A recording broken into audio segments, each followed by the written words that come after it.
کیا ترجیحات ہوں گی آپ لوگوں کی؟ اب آپ لوگوں نے جس طرح بہت سی چیزوں کے حوالے سے تو بات کی تھی، لیکن نیب کا خاتمہ جس کے وکٹم آپ لوگ بھی رہے اور تقریباً باقی سارے پولیٹیشنز اب پاکستان کے رہ چکے ہیں، اس کے خاتمے کی بات کی، لیکن ہم نے دیکھا 16 ماہ کے اندر مزید امپاور کر دیا آپ نے چیئرمین نیب کو.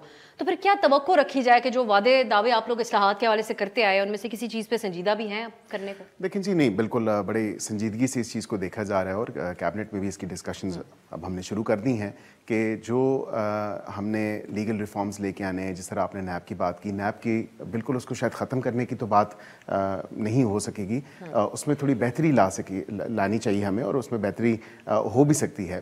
مزید امپروومنٹ کے لیے ہے کہ پولیٹیکل وکٹمائزیشن کے لیے اس کو استعمال نہ کیا جائے، اور کسی بھی اس کی جو پاورز ہیں وہ اس کے آفیسرز بیجا اس کا یا بے دریغ استعمال ان پاورز کا نہ کریں، اور کوئی چیک اینڈ بیلنسز ہوں، کوئی ایسی باڈی ہو جو اس کو ان چیک رکھے. بیکاز اس میں تھوڑا سا یہ بھی آپ کو بتاؤں کہ نیب میں بیل کا بھی کانسیپٹ نہیں تھا، وہ بھی باقی ہوا، اور جو ریمانڈ تھا اس میں بھی بہتری ہم اس ٹائم بھی لے کے آئے. لیکن اس میں کافی کام کرنے والا ہے اپارٹ فرام نیب.